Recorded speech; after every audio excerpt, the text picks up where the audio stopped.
बंदी छोड़ सतगुरु रामपाल जी परमेश्वर जी की जय हो। परम पिता परमात्मा सारी सृष्टि के रचनहार कुल मालिक असंख्य ब्रह्मांडों के स्वामी जगत गुरु तीनों लोकों में प्रवेश करके सबका भरण पोषण करने वाले राजाधिराज आत्माधार नाथों के नाथ देवों के देव महादेव सर्वेश्वर महेश्वर मृत्युंजय अजरो अमर आदि अनादि सनातनी प्रभु जगत पिता जगदीश्वर श्री श्री 1008 की उपाधि के वास्तविक अधिकारी अकाल मूर्त शब्द स्वरूपी राम वासुदेव सर्वगतम ब्रह्म परम पूज्य प्रथम पूज्य परम संत परम पुरुष परम धनी परम दयालु सत्य कबीर हक्का कबीर अल्लाह कबीर अल्लाह अकबर बाखबर अल्लाह ताला जगत के तारणहार जगत के मुक्तिदाता जगत के जगन्नाथ हारे के सहारे हिंदुओं के राम मुसलमानों के अल्लाह सिखों के वायुगुरु ईसाइयों के मसीह दया के सागर दया निधि करुणा के सागर करुणा निधि स्वयंभू परिभू संकट मोचन कष्ट हरण मंगल करण दुख भंजन अविगत कबीर निर्विकार निर्विषम परमात्मा अलय अलेख सतगुरु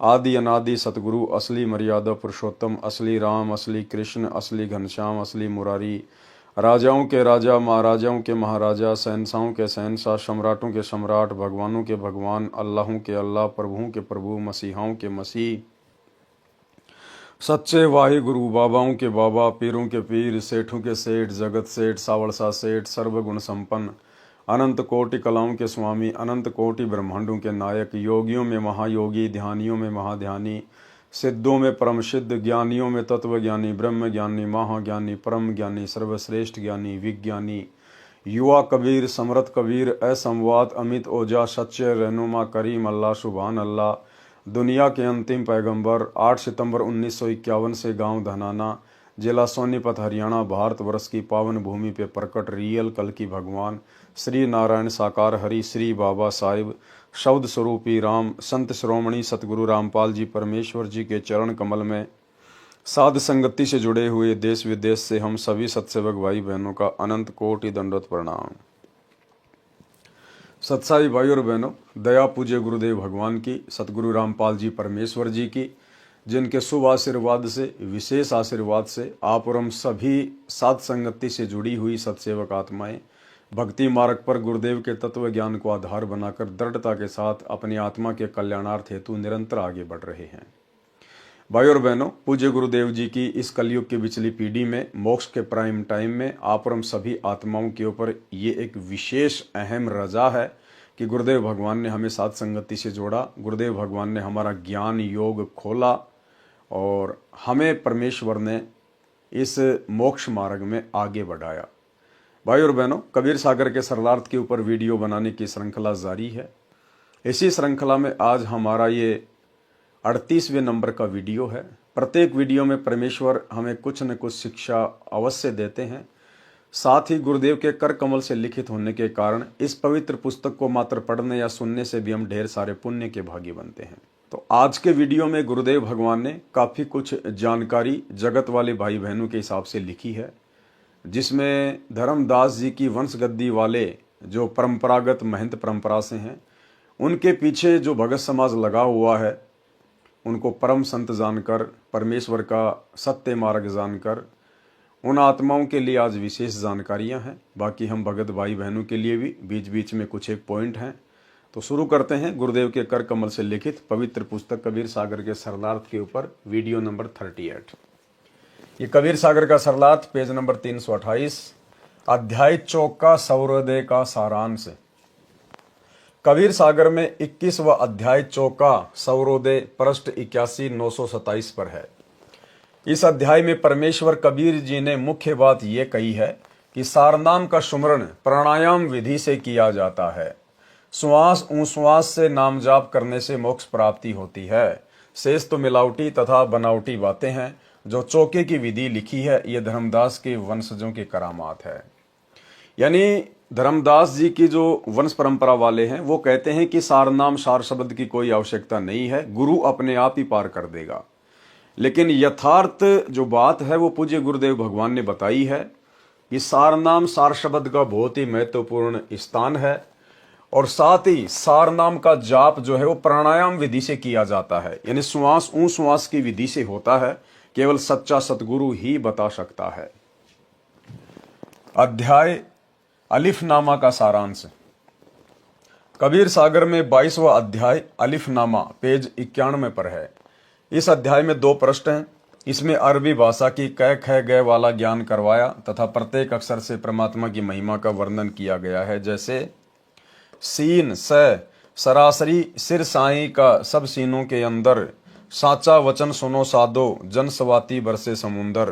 काफ यानी क कलब है अरस जमी का सुनकर और नकीरा, नेकी करो बदी बिसारो कुल से कहत कबीरा। इस अध्याय का इतना ही ज्ञान पर्याप्त है। अध्याय कबीर बाणी का सारांश। कबीर सागर में 23वां अध्याय कबीर बाणी पेज नंबर 92 पर है।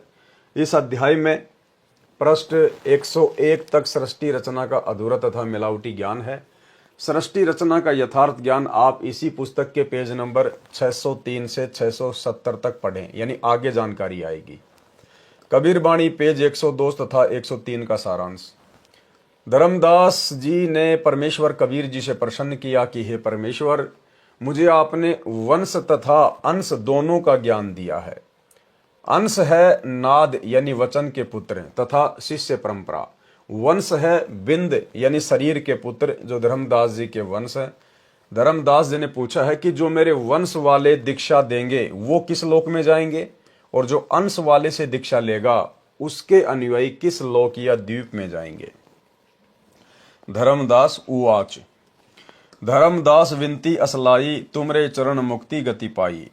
उत्पत्ति कारण हम पावा, वंश अंश दोनों निर्तावा।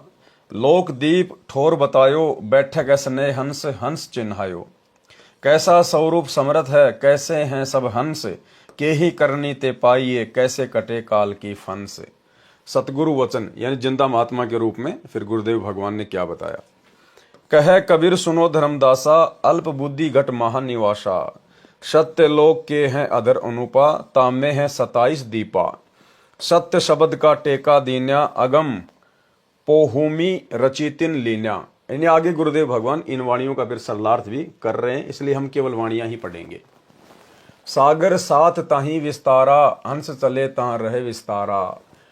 अग्रवास वह सूरन कांति, तां बैठे हंसन की पांति। पोहुप दीप है मध्य सिंहासन, कल्प दीप हंसन को आसन। अविगत भूषण अविगत सिंगारा, अविगत वस्त्र अविगत आहारा। कमल स्वरूप भूमि है भाई, वहां की उपमा देऊं बताई। आभा चंद्र सूर्य नहीं पावई, भूल चूक के शीस नवावई। कला अनेक सुख सदा होई, वह सुख भेद यहाँ लहे न कोई। नृत्य हंस पुरुष के संगा, नवसिख रूप बण्यो बहुअंगा। पुरुष रूप को वर्ण भाई, कोटि भानु शशि पार न जाई। छत्र स्वरूप को वर्ण भाई, अविगत रूप सदा अधिकाई। 27 दीप में करे आनंदा, जो पहुंचे सो काटे फंदा। हंस हिरंबर और सोहंगा, श्वेत अरुण रूप दोऊ अंगा।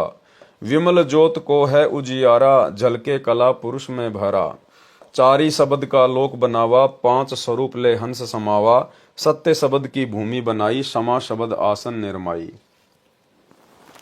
सत्य शब्द की भूमि बनाई, क्षमा शब्द आसन निर्माई। धीरज शब्द सो छत्र उजियारा, सुमत शब्द सो वस्त्र पसारा। प्रेम शब्द सो हंस निर्माई, आप शब्द ते लोक समाई। दीपन करे दीप हंस बिहारा, तहां पुरुष निर्मल उजियारा। जब विहंसे मुख मोड़ सुहाई, निरत हेरी विहंसे चितलाई। भावार्थ किया है। परमेश्वर कबीर जी ने कहा है कि हे धर्मदास, तेरी बुद्धि फिर से अल्प हो गई है, यानी मंद बुद्धि की बातें कर रहा है। अब सुन तेरे प्रश्न का उत्तर। सतलोक में 27 द्वीप हैं, 7 सागर हैं। उन द्वीपों में बहुसंख्या में मुक्त भगत यानी हंस रहते हैं। सुंदर वस्त्र पहनते हैं, श्रृंगार किए हैं, आभूषण पहनते हैं। यानी भाई और बहनों, हमने ये जो आभूषण है, सोना चांदी है, ये ज्वेलरी है या हीरे मोतियों की माला है, हमने केवल इस काल के 21 ब्रह्मांड में त्यागनी है। बाकी सतलोक में हमें ज्यों की त्यों सारी की सारी सुविधा मिलेंगी, यहां से भी उत्तम। क्योंकि सतलोक में मन नहीं है, वहां पर काल नहीं है, इसलिए ये चीजें हमें दुखी नहीं करेंगी, हमारे अंदर मान बड़ाई पैदा नहीं करेंगी, अभिमान और अहंकार पैदा नहीं करेंगी। लेकिन जब तक हम इस 21 ब्रह्मांड में हैं, काल के अधीन हैं, तब तक ये सोना चांदी पहनना, ज्वेलरी पहनना, श्रृंगार करना, मेकअप करवाना, ये चीजें हमारे अंदर अहंकार पैदा करेंगी, मान बढ़ाई पैदा करेंगी, जो कि भक्ति मार्ग में सबसे बड़ी बाधक है। इसलिए गुरुदेव भगवान हमें भगत बनाने के लिए इन सब चीजों से दूर करते हैं। अन्यथा यही सारी चीजें हमें सतलोक में मिलेंगी, इससे भी अति सुंदर मिलेंगी। वहां सुंदर वस्त्र पहनते हैं, श्रृंगार किए हैं, आभूषण पहनते हैं। और जो जो भगत भाई बहन अपने गुरुदेव भगवान के वचन को फॉलो ना करके यदि इन सब चीजों का परित्याग नहीं करेंगे, सोना चांदी या नकली ज्वेलरी पहनना नहीं छोड़ेंगे, तो फिर भाई परमात्मा उन आत्माओं को सतलोक में नहीं लेकर जाएंगे और वे आत्मा इसी काललोक की इस झूठी शानो शौकत और मान बढ़ाई में उलझकर रह जाएगी। परमेश्वर रूप की शोभा बताऊं सुन, करोड़ सूर्य और चंद्रमा जितनी शोभा यानी प्रकाश एक रोम यानी शरीर के बाल का है, सिर का छत्र विश्व प्रकाशित है। कबीर बाणी पेज 104 105 का सारांश। धर्मदास जी ने प्रश्न किया था कि किस करनी यानी भक्ति साधना से सतलोक तथा किस करनी यानी भक्ति साधना से अन्य द्वीपों की प्राप्ति होती है। उसका उत्तर देते हुए परमेश्वर कबीर जी ने कहा है कि दीक्षा 3 चरणों में दी जाती है। पाठक जन याद रखें कि कबीर सागर में मिलावट है, उसी की झलक आप पेज 104 पर भी पढ़ सकते हैं। अब यथार्थ ज्ञान बताया जा रहा है। जो 3 चरणों की दीक्षा प्राप्त करके मर्यादा में रहकर साधना करके शरीर त्याग कर जाते हैं, वे सतलोक में जाते हैं। यानी गुरुदेव भगवान हमें जो दीक्षा देंगे और आजीवन जो भगत भाई बहन गुरुदेव की मर्यादाओं में रहकर अपनी भक्ति को सफल करेंगे, वही आत्माएं सतलोक जाने की अधिकारी होंगी। जो नकली गुरुओं से दीक्षा लेकर साधना करते हैं, वे काल के द्वारा निर्मित नकली लोकों में चले जाते हैं। जो ब्रह्मलोक में बनाए हैं, काल जाल में रह जाते हैं। पृष्ठ 105 पर धर्मदास तथा उनकी पत्नी आमिनी देवी को दीक्षा देने का प्रकरण है। 3 अंश की लगन बिचारी, नारी तथा पुरुष उबारी। नारी पुरुष होए एक संगा, सतगुरु वचन दीन सोहंगा।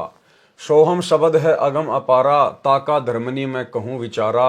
सोहम पेड़ का तना और डारा, शाखा अन्य 3 प्रकारा। अमृत वस्तु बहु प्रकारा, सोहम शब्द है सुमरन सारा। सोहम शब्द निश्चय हो पावे, सोहम डोर गह लोक सिंधावे। जागट होई सोहम मत सारा, सोई आव लोक हमारा। सुरती नाम सोहम में राखो, परचे ज्ञान तुम जग में भाखो। एती सिद्धि सोहम की भाई, धर्मदास तुम लेओ चितलाई। धर्मदास लीन्या परवाना, भय आदीन छूटा अभिमाना। सोहम करनी उच्च विचारा, सोहम शब्द है जीव उजियारा। सोहम के गुरुदेव भगवान ने 2 रूप बताए हैं। एक सोहम का मतलब होता है जीव, एक सोहम का मतलब होता है जीव, और एक सोहम है मंत्र, जिसकी साधना से हम इस काल के ऊपर विजय प्राप्त करेंगे। पृष्ठ 106 का सारांश। कबीर धर्मदास उन मन बसो, करो सत्य शब्द की आश। सोहम सार सुमरन है, मुनिवर मरे पियास। भावार्थ, परमेश्वर कबीर जी ने धर्मदास जी को 3 चरण में दीक्षा क्रम पूरा होने की बात कही तो धर्मदास को दीक्षा लेने की लगन लगी।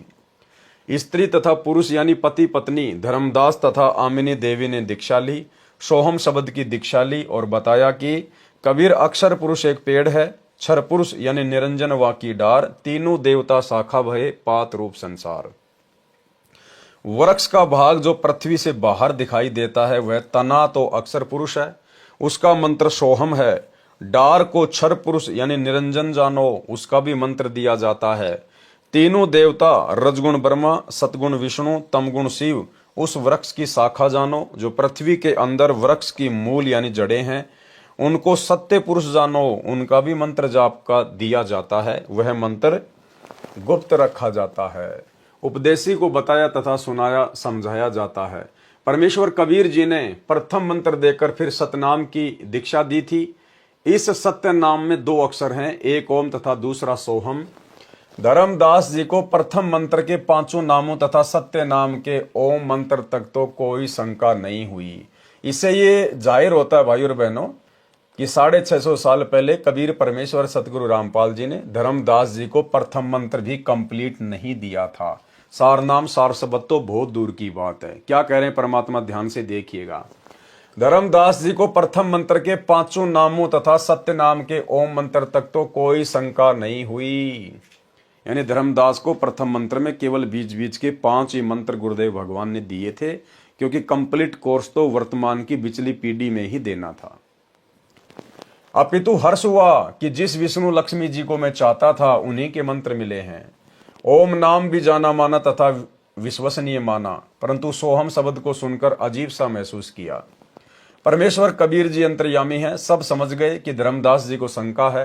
तब कहा कि यह सोम मंत्र सार सुमरण है, ये विशेष मंत्र है, इसके बिना तो ऋषि मुनि भी प्यासे मर रहे हैं, अर्थात मुक्ति प्राप्त नहीं कर सके।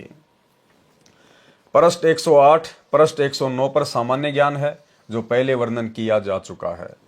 कबीर वाणी पृष्ठ 110 पर सामान्य ज्ञान है। गुरु के प्रति शिष्य की कैसी भावना होनी चाहिए, ये खास ज्ञान है। गुरु के प्रति शिष्य का भाव कैसा हो।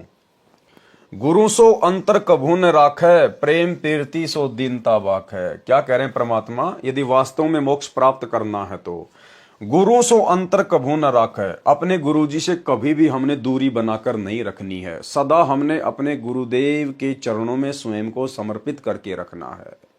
एक पल भी हमने अपने गुरुदेव भगवान को नहीं भूलना है। गुरु सो अंतर कभू न राखै, प्रेम पीरती सो दीनता भाखै। जे गुरु को निंदे अक्षरों ध्यावै, बिन गुरु अक्षर कैसे पावे। जे गुरु को निंदे और अक्षर को ध्यावै, गुरु ने जो अक्षर दिया है, जो मंत्र दिया है, उसकी तो आप भक्ति कर रहे हो, और अपने गुरु की आप जी निंदा कर रहे हो, तो आप जी कभी जिंदगी में पार नहीं हो सकते। और ये काल भाई और बहनों वर्तमान में सूक्ष्म चाल चलेगा भक्तों की मर्यादा तोड़वाने के लिए, सूक्ष्म चाल। और ये सूक्ष्म चाल वर्तमान में सतलोक आश्रमों में पूरी तरह से चली जा रही है। गुरु की निंदा करवाई जा रही है। भाई और बहनों, गुरु जी का वचन तोड़ना ही गुरु जी की निंदा है। गुरु जी के साथ में धोखा करना है, छल कपट करना है। गुरु ने हमें जो शब्द दे दिया, चाहे तुम रात दिन उस शब्द का जाप करो, उन मंत्रों का जाप करो, और यदि आपकी मर्यादा टूटी हुई है, आपने गुरु के वचन को तोड़ दिया है, आप कभी भी पार नहीं हो पाओगे। तो यहां परमात्मा कह रहे हैं कि आप गुरु जी की तो निंदा कर रहे हो, गुरु जी के साथ में तो धोखा कर रहे हो, छल कपट कर रहे हो, और मंत्रों का जाप कर रहे हो, कभी भी पार नहीं हो पाओगे।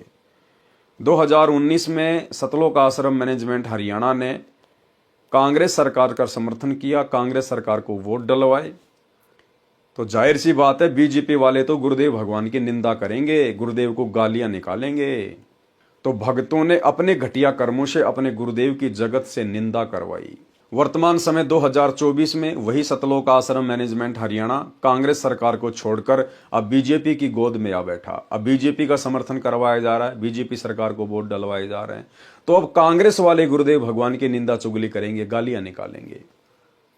तो भाई बहन अपने घटिया कर्मों से, अपनी नादानी से अपने गुरुदेव को निंदा का पात्र बना रहे हैं। अब भाई आप कितनी मर्यादा में रह लो, कितना आप जी नाम जाप कर लो, कितना अपने आप को भगत मान लो, यदि आपके मनवश कर्मों के कारण और आपके गुरुदेव की जगत निंदा करता है, आपके गुरुदेव को भला बुरा कहता है, तो आप जी सतलोक जाने के अधिकारी नहीं हैं। आप जी सतगुरु के भगत की श्रेणी में नहीं है। भगत चाहे स्वयं निंदा करे या अपने घटिया कर्मों से अन्य लोगों से अपने गुरुदेव की निंदा करवाए, बात एक ही है। जे गुरु को निंदे अक्षर को ध्यावे, बिन गुरु अक्षर कैसे पावे। गुरु संगाती शब्द लखावे, जाके बल हंसा घर आवे। गुरु सवाती गुरु रूप स्वरूपा, गुरु पारस है आदि अनुपा। गुरु भृंगी गुरु सो बहुरंगी, कीटते कर ही आप हित संगी। गुरु है साचे सिद्ध समाना, गुरु मलियागिर वास परमाना। जैसे सने कमल और भौरा, जैसे सने चंद्र अरु चौरा। यानी अपने गुरुजी के साथ में भगत को किस प्रकार से लग के रहना चाहिए, कितना प्रेम एक भगत का अपने गुरुदेव भगवान में होना चाहिए।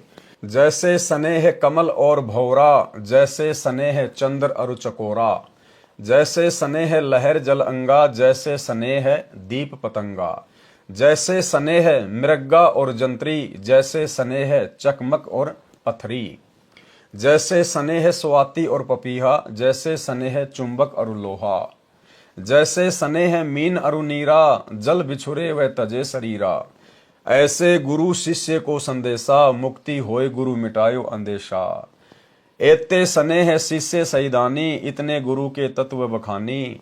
गुरु की दया चलो रे भाई, बिन गुरु पार न पावे कोई। गुरु सोई सत्य शब्द बतावे, और गुरु कोई काम न आवे। साखी उपमा कहाँ दीजिए, पटतर को नाही। पल पल करो जो बंदगी, छिन छिन देखो ताही। परमेश्वर कहते हैं कि गुरु के समान किसी को भी उपमा नहीं दी जा सकती, क्योंकि गुरु के समान कोई दूसरा धरती पर है ही नहीं। भावार्थ, परमेश्वर कबीर जी ने धर्मदास जी को माध्यम बनाकर सर्व भगत समाज को गुरु जी के प्रति शिष्य का कैसा भाव श्रद्धा होनी चाहिए वह बताया है। कहा है कि गुरु जी के समक्ष छल कपट ना करें, शुद्ध हृदय से बात करें। और 2014 बरवाला कांड के बाद केवल गुरु जी के साथ में छल कपट ही किया जा रहा है, धोखाधड़ी ही की जा रही है, गुरु को मानुष मानकर, जैसे उन्हें कुछ नहीं पता।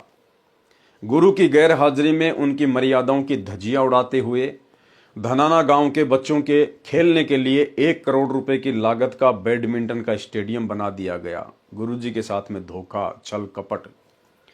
सतलोक आश्रम धनाना में 10 एकड़ जमीन में हॉस्पिटल का कार्य शुरू कर दिया गया है। गुरु जी के ज्ञान में मीन मेख, गुरु जी के साथ में धोखा, छल कपट। 2019 में कांग्रेस सरकार को समर्थन करवाना, कांग्रेस सरकार को भक्तों से वोट डलवाना, गुरु जी के साथ में धोखा, छल कपट। 2024 वर्तमान में बीजेपी का समर्थन, बीजेपी को वोट डलवाना, गुरु जी के साथ धोखा, गुरु जी के साथ में छल कपट।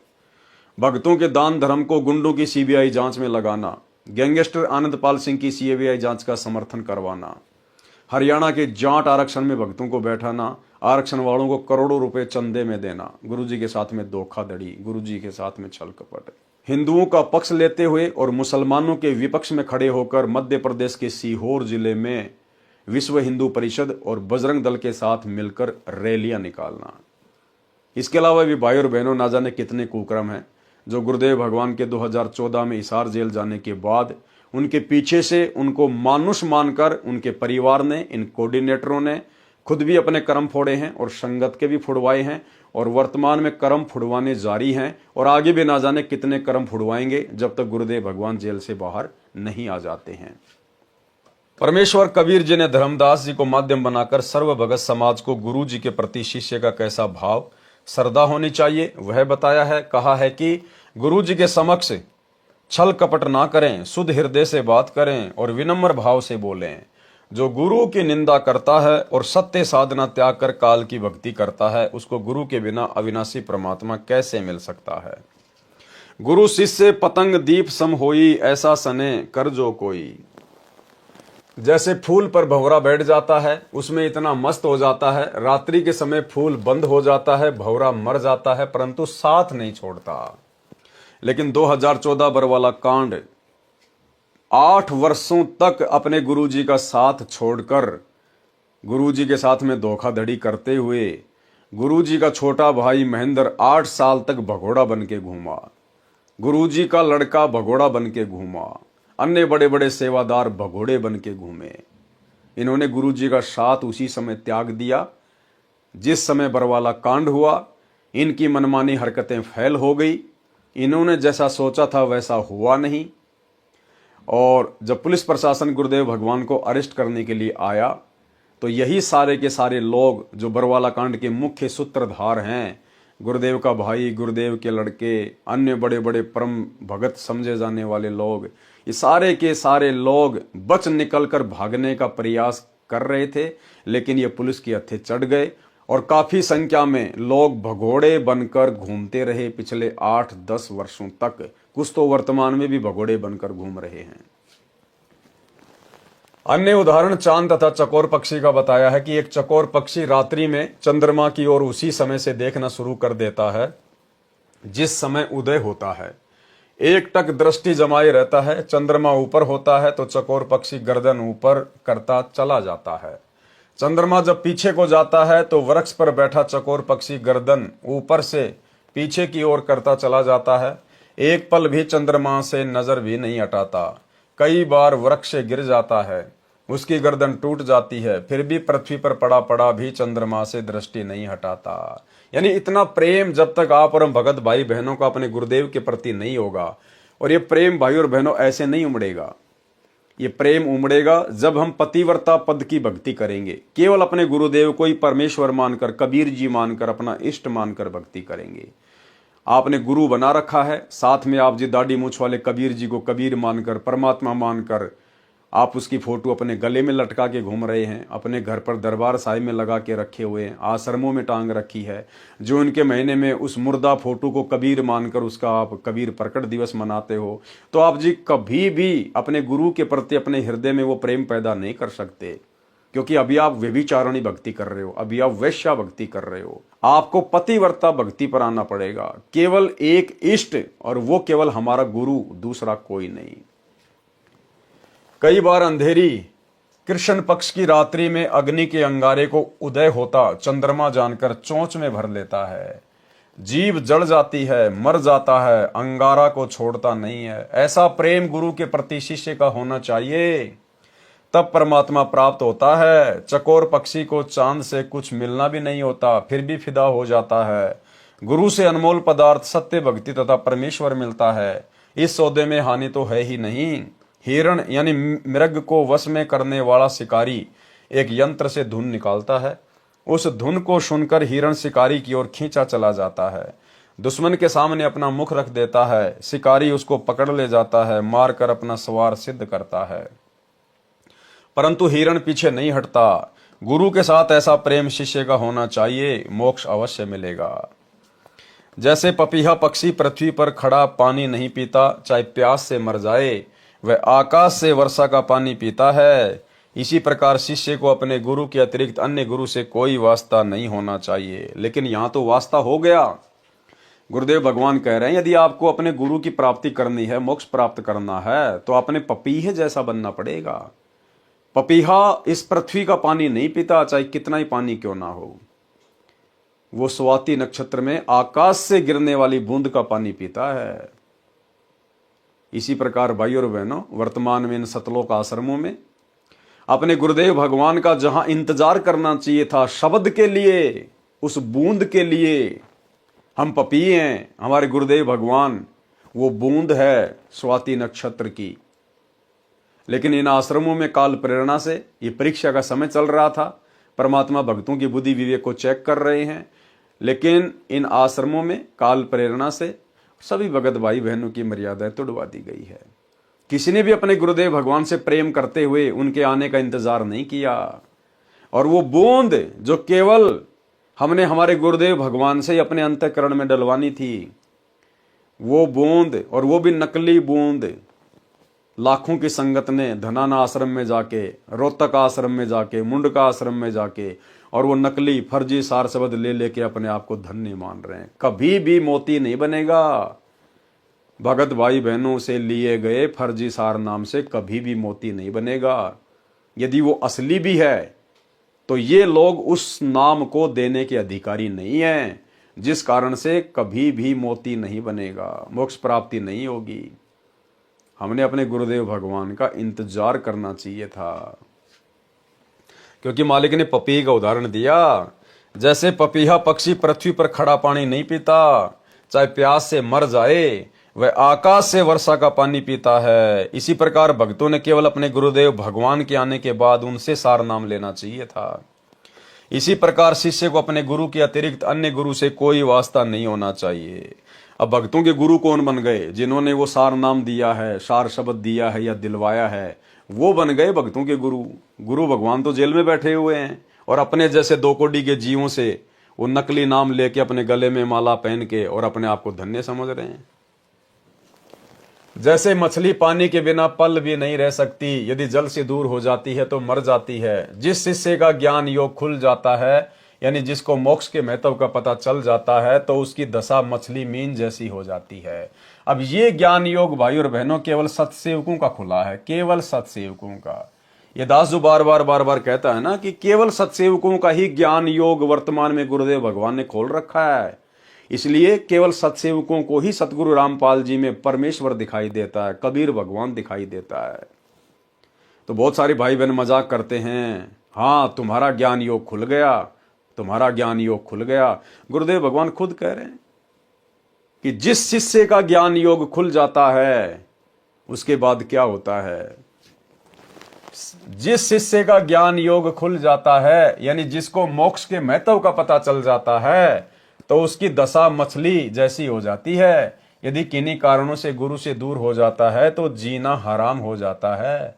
गुरु भी वही पूर्ण है जो सत्य मंत्र देता है, अन्य गुरु कुछ काम नहीं आता। गुरु को पल पल देखो और प्रणाम करो। कबीर नैनो अंदर आवे तू, जब ही नैन झपेऊं, ना मैं देखूं और को ना तुझे देखन देऊं। भावार्थ, सच्चा प्रेम जब किसी से होता है तो इतना बेईमान हो जाता है। कहा है कि गुरुदेव यदि आंखों में समाने योग्य होता तो आपको आंखों में डालकर आंखें बंद कर लेता, न तो मैं आपके अतिरिक्त किसी को देखूं और न आपको देखने दूं। यानी इतना अपनापन शिष्य का गुरु के प्रति होना अनिवार्य है। विशेष ज्ञान। धर्मदास जी ने परमेश्वर कबीर जी से शरीर में बने कमलों के विषय में जानना चाहा, तो परमेश्वर कबीर जी ने कमलों का ज्ञान करवाया। कबीर परमेश्वर जी ने कबीर सागर के अध्याय अनुराग सागर के पेज 151 तथा भवतारण बोध पृष्ठ 57 पर केवल 8 कमलों का ज्ञान दिया है। कबीर बानी अध्याय पेज 111 पर 9 कमलों का ज्ञान करवाया है। बताया है कि 9वें कमल में पूर्ण ब्रह्म है। कबीर बानी पेज 111 का सारांश। इस पृष्ठ पर परमेश्वर कबीर जी ने विशेष गुप्त ज्ञान दिया है। इसमें 9वें कमल का ज्ञान बताया है तथा उस 9वें कमल में पूर्ण ब्रह्म का निवास है। कमलों के विषय में संपूर्ण ज्ञान पढ़ें अनुराग सागर के सारांश में, पृष्ठ 151 के सारांश में, इसी पुस्तक के पेज 152 से 161 तक, जो कि पहले आप और हम भाई बहन पढ़ चुके हैं। कबीर बाणी पृष्ठ 112 113 का सारांश है। पृष्ठ 111 पर तो स्थूल शरीर के कमलों का ज्ञान करवाया है। इन पृष्ठों पर सूक्ष्म शरीर में बने कमलों का ज्ञान बताया है। सूक्ष्म शरीर के कमलों का ज्ञान। प्रथम कमल में शुक्ल हंस रहते हैं, बहुत बड़ा विस्तार है। नंबर 2, दूसरे कमल में सहजदास जी का निवास है। नंबर 3, तीसरे कमल में इच्छा का निवास है। नंबर 4, चौथे कमल में मूल सुरती है। नंबर 5, पांचवें कमल में सोहम सुरती है, साथ में इसके अंश भी हैं। नंबर 6, छठे कमल में अचिंत का निवास है। नंबर 7, सातवें कमल में अक्षर का निवास है। नंबर 8, आठवें कमल में तेज का निवास है। नंबर 9, 9वें कमल में सत्य पुरुष जी रहते हैं। सब कमलन का किया निर्वारा, ज्ञानी पंडित करो विचारा। अन्य सामान्य ज्ञान है जो पूर्व के अध्यायों के सारांश में वर्णन हो चुका है। कबीर बाणी पृष्ठ 114 115 पर सामान्य ज्ञान है, साधक को इनकी आवश्यकता नहीं है। इस सृष्टि रचना का विषय है, जो सृष्टि रचना में पढ़े वह पर्याप्त है। पृष्ठ 116 पर गलत ज्ञान है, मिलावटी है। पृष्ठ 117 पर सृष्टि रचना का आंशिक ज्ञान है, अंडे से ज्योति निरंजन की उत्पत्ति का ज्ञान है। पृष्ठ 118 119 पर भी सृष्टि रचना का अधूरा तथा कुछ गलत कुछ ठीक ज्ञान है, जो पहले के अध्यायों में लिखा जा चुका है। पृष्ठ 119 पर भी ज्योति निरंजन की उत्पत्ति अंडे से हुई, इसका ज्ञान है। पृष्ठ 120 121 पर ऐसा ज्ञान है जो पहले कई बार वर्णन किया गया है, अचिंत आदि की उत्पत्ति का ज्ञान है। पृष्ठ 122 123 में सृष्टि रचना का अंश है, संपूर्ण सृष्टि रचना पृष्ठ 625 पर पढ़े। पृष्ठ 124 125 पर सामान्य ज्ञान है। पृष्ठ 124 पर कबीर बानी में लिखा है कि धर्मदास जी ने नाम के प्रताप को जानने की जिज्ञासा की, जिसके बल से सत्यलोक में जा सकें।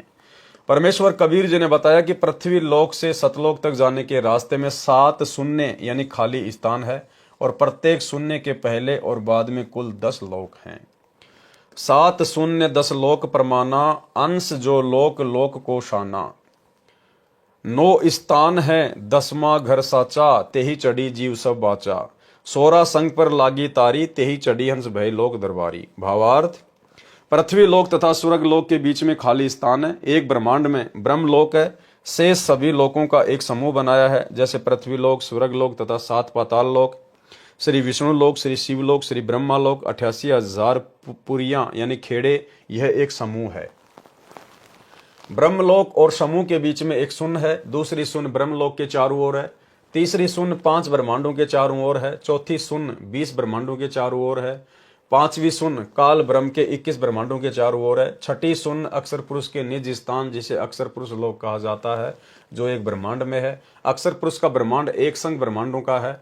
अक्षर पुरुष ने एक ब्रह्मांड अपने लिए रखा है, शेष 6 महाब्रह्मांडों में 6 संग ब्रह्मांडों को घेरा है। जो अक्सर पुरुष का निजी ब्रह्मांड है। अब भाई और बहनों, ये बहुत ही गूढ़ जानकारियां हैं, बहुत ही आगे के लेवल की जानकारियां हैं, जो यहाँ पर किसी को सौपन में भी नहीं हो सकती, काल को सौपन में भी नहीं हो सकती यहाँ पर, बाकी तो होगी किसको, साधु संत शंकराचार्य तो छोड़ दीजिए। ये परमात्मा अक्सर पुरुष के ब्रह्मांडों की जानकारी दे रहे हैं कि अक्सर पुरुष ने अपने सात संग ब्रह्मांडों को किस प्रकार से सेट किया है। अक्सर पुरुष का ब्रह्मांड एक संख ब्रह्मांडों का है, यानी एक ब्रह्मांड में, एक महाब्रह्मांड में अक्सर पुरुष ने एक संख ब्रह्मांडों को सेट किया हुआ है। अक्सर पुरुष ने एक ब्रह्मांड अपने लिए रखा है, शेष 6 महाब्रह्मांडों में 6 संख ब्रह्मांडों को घेरा है। जो अक्सर पुरुष का निजी ब्रह्मांड है, उसके और भंवर गुफा के बीच में 6ठी सुन है। 7वीं सुन अक्सर पुरुष के लोक यानी 7 संख ब्रह्मांडों का क्षेत्र और सत्यलोक के बीच में है। इस प्रकार 9 स्थान अर्थात मुकाम है। 10वां लोक सत्यलोक है, जिसको सच्चा लोक कहा है। 9 स्थान कौन से हैं? अब ये इतनी गहरी जानकारियां हैं भाई और बहनों, वैसे आप और हमें इसकी विशेष आवश्यकता नहीं है, लेकिन ये कबीर सागर में कोड वर्ड में लिखी हुई है, इसलिए परमेश्वर ने यहां पर सरल करके लिखी है। 9 स्थानों तथा सतलोक का ज्ञान।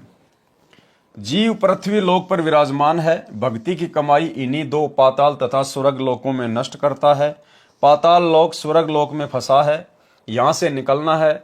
ये 2 लोक तो स्थान, फिर तीनों देवताओं के लोक, ब्रह्मलोक, विष्णु लोक, शिवलोक व दुर्गा का लोक, ये 4 स्थान हैं। फिर ब्रह्मलोक ये 1 स्थान है। कुल 2 + 4 + 1 = 7, ये 7 स्थान हैं। फिर 21वां ब्रह्मांड जो काल ब्रह्म का निजी स्थान है, वह 8वां मुकाम है तथा अक्सर पुरुष का लोक ये कुल 9 स्थान अर्थात मुकाम है और 10वां लोक सतलोक है। इस प्रकार ये 10 मुकाम है। शरीर में बने कमलों में भी यही व्यवस्था है। नंबर 1 पाताल लोक में गणेश का लोक है। नंबर 2 उसके बाद ब्रह्मा शांतरी का लोक है। नंबर 3 विष्णु तथा लक्ष्मी जी का लोक है। नंबर 4 फिर महादेव तथा पार्वती जी का लोक है। नंबर 5 दुर्गा का लोक है। नंबर 6 त्रिकुटी का स्थान स्वर्ग लोक के अंदर है। नंबर 7 7वां काल ब्रह्म लोक है। अन्य 2 लोक ऊपर हैं। ज्योति निरंजन का निज स्थान तथा अक्सर पुरुष का निज स्थान पृथ्वी लोक को इसलिए नहीं गिना जाता कि ये रास्ते में नहीं आता, यहां से जीव प्रस्थान करता है। 10वां सत्य पुरुष का लोक सत्य लोक है। पृष्ठ 125 पर 16 लोकों का ज्ञान है। यह सतलोक के अंदर द्वीप हैं जो 27 द्वीपों से भिन्न हैं। इनमें परमेश्वर के वे वचन पुत्र तथा उनका परिवार रहता है जो सृष्टि की शुरुआत में 16 वचनों से उत्पन्न किए थे। सृष्टि रचना में पढ़े इनकी उत्पत्ति तथा नाम। इस पृष्ठ पर यह भी स्पष्ट किया है कि भजन अर्थात नाम जाप के प्रताप से सब द्वार खुलेंगे, यानी प्रत्येक कमल से मार्ग मिलेगा तथा लोकों के द्वार अर्थात दरवाजे खुलेंगे। पाताल पांजी से जीव उबारा, भजन प्रताप से उदरे दवारा। कबीर बानी पृष्ठ 126 से 129 का सारांश। इन पृष्ठों पर अचिंत तथा अक्सर पुरुष के द्वीपों में जाकर ज्ञान देने का प्रकरण है जो काल ब्रह्म के लोक में रहने वालों को जानना आवश्यक नहीं है। यानी ये बहुत ही उच्च कोटि का ज्ञान है। सतलोक में परमेश्वर उन द्वीपों में जाकर क्या क्या ज्ञान देते हैं, किन किन को ज्ञान देते हैं, जो आप और हमारे यहाँ पर किसी काम के विशेष नहीं है, क्योंकि ये ज्ञान है जो उच्च स्तर का है। काल जाल में फंसे प्राणियों को जो आवश्यक है उसका खुलासा यानी स्पष्टीकरण किया जाएगा। ये ज्ञान सतलोक में बने लोकों में रहने वालों के लिए आवश्यक है। पृष्ठ 130 131 पर सामान्य ज्ञान है, यानी परमेश्वर फिर सतलोक में भी हमें आगे की भक्ति का ज्ञान देते हैं ऊपर के लोकों में जाने के लिए। तो गुरुदेव कह रहे हैं कि ये ज्ञान आप लोगों के लिए आवश्यक नहीं है, क्योंकि आपने तो पहले 21 ब्रह्मांड से सतलोक जाना है। सतलोक में जाने के बाद फिर परमेश्वर इसी प्रकार से ऊपर के लोकों में जाने के लिए हमें ज्ञान देते हैं। पृष्ठ 130 131 पर सामान्य ज्ञान है। कबीर बानी पृष्ठ 132 से पृष्ठ 137 का सारांश। इन पृष्ठों में 12 पंथों का ज्ञान है। ये विस्तृत जानकारी इसी पुस्तक कबीर सागर का सरलार्थ में ज्ञान सागर के सारांश में पेज 88 से 91 पर पढ़े। कुछ संक्षिप्त जानकारी लिखता हूं। कबीर बानी के पेज 132 133 पर स्पष्ट है। धर्मदास जी ने परमेश्वर कबीर जी से प्रार्थना की कि हे परमेश्वर, धर्मदास विनती अनुसारी, पायो बोल वचन में हारी, मैं तरो और तरे हमारी शाखा, और पिछले सभी पुरखा। भावार्थ, धर्मदास जी ने कहा कि हे प्रभु, मेरा मोक्ष हो और मेरी 42 पीढ़ी की सब शाखाओं का जीवों का मोक्ष हो तथा पिछले जो पहले दादा परदादा हैं वे भी पार हों। परमेश्वर कबीर जी ने कहा कि हे भोले भगत, आप तो केवल अपनी अपनी संतान तथा पीढ़ियों को पार करने की बात कर रहे हो। मैं तो विश्व के प्राणियों का उद्धार करने की बात कर रहा हूं। सतगुरु वचन। तब सतगुरु मन में विहंसाने यानी हंसे, ते क्या मांगा कुछ मांग न जाने। सर्व सृष्टि तारो भाई, तुम तो आपन वंश ठहराई।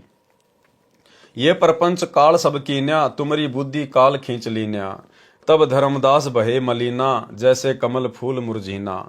तब सतगुरु बोध विचारा, धर्मदास तुम अंश हमारा। एक वस्तु गुप्त हम राखी, सो निर्णय नहीं तुम सो भाखी। नौतम सुरती हमारी शाखा, सात सुरती जो उत्पत्ति भाखा। आठवीं सुरती तुम चली आए, नौतम सुरती हम गुप्त छिपाए। नौतम सुरती बचन निज मोरा, जाहिते पल्ला ने पकड़े चोरा। भावार्थ।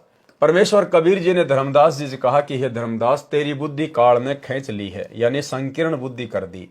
तूने क्या मांगा कि मेरे वंश के पहले और आगे वाले पार हो जाएं, ऐसी कृपया करो। तूने मांगना भी नहीं आया। मैं तो सर्व सृष्टि को तारने के लिए प्रयत्न कर रहा हूं। यह सुनकर धर्मदास शर्मिंदा हो गए। कबीर परमेश्वर जी ने बताया कि मेरी योजना क्या है, ये मैंने तेरे को पहले नहीं बताया, ये गुप्त रखी थी। अभी तक तो मैंने सात सुरती का ज्ञान दिया है, यानी सात अच्छी आत्माओं का ज्ञान बताया है।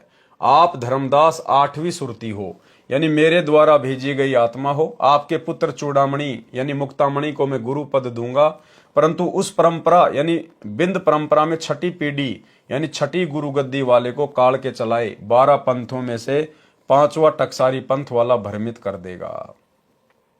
तब तेरी वंश गद्दी वाले उस काल पंथ यानी टकसारी पंथ वाली आरती चौका और यथार्थ मंत्र को छोड़कर अन्य मंत्र अजर नाम, अमर नाम, अमी नाम आदि आदि व्यर्थ मंत्र दीक्षा में देना शुरू कर देंगे। इस प्रकार तेरी बिंद परंपरा से यथार्थ भक्ति समाप्त हो जाएगी। फिर जब कलयुग 5505 यानी 5505 बीत जाएगा, तब मेरा यथार्थ पंथ यानी सत्य साधना शुरू होगी। अनुराग सागर पेज 140-141 पर लिखा है कि तेरी छठी पीढ़ी वाले को टकसारी पंथ का मुखिया भ्रमित करेगा। बहुत महत्वपूर्ण प्रमाण। भाई और बहनों, हम इसी कबीर सागर के सरलार्थ में पहले जो शुरू में वीडियो बने थे उनमें यह प्रकरण पूरा आ चुका है। अति महत्वपूर्ण प्रकरण, इसलिए हम इसको सीधा सीधा ही पढ़ेंगे। बहुत महत्वपूर्ण प्रमाण। परमेश्वर कबीर जी ने बताया कि हे धर्मदास, तू मेरा अंश है। मैं तुझे एक अति गुप्त भेद बताता हूं जो मैंने अभी तक तुझसे छुपा रखा है। सात सुरती तो उत्पत्ति करने वाली है, तुम आठवीं सुरती हो। धर्मदास कौन सी सुरती है? आठवीं सुरती। तथा नौतम सुरती मेरा निज वचन है, यानी उसको पूर्ण मोक्ष मंत्र देने का अधिकार मैंने दिया है। ये अपने स्वयं के विषय में कह रहे हैं गुरुदेव भगवान कबीर परमात्मा, अपने स्वयं के विषय में कह रहे हैं, क्योंकि परमात्मा ने वर्तमान में नौतम सुरती के रूप में धरती पर इस 12वें पंथ के अंतिम समय में आना था। तो वही कबीर परमेश्वर स्वयं ही नौतम सुरती 17 फरवरी 1988 को आदरणीय राम देवानंद जी को अपना मुंह बोला गुरु बनाकर 12वें पंथ में प्रवेश करके आ चुके हैं और सन 1994 से अपने 13वें यथार्थ कबीर पंथ की शुरुआत कर चुके हैं। जो उससे दीक्षा लेगा उसको काल चोर रोक नहीं सकता। धर्मदास ने प्रार्थना की कि हे परमात्मा, मुझे वह वचन बताओ जिससे जीव जन्म मरण के चक्कर में ना आए। परमात्मा कबीर जी ने कहा कि 8 बूंद यानी सतलोक में स्त्री पुरुष से उत्पन्न अच्छी आत्माओं हंसों द्वारा काल लोक से जीव मुक्त कराने की योजना बनाई थी। तुम 8वीं बूंद हो। धर्मदास कौन सी बूंद है? 8वीं बूंद। तुम सबको काल ने भ्रमित कर दिया, यानी धर्मदास जी को भी काल ने भ्रमित कर दिया। अब 9वीं बूंद कौन? सतगुरु रामपाल जी। नौतम सुरती को संसार में भेजूंगा, उसका जन्म भी तुम्हारी तरह बूंद से यानी माता पिता से होगा, यानी लोक दिखावे में होगा, सांसारिक दृष्टि में होगा, वैसे उनका जन्म नहीं होता।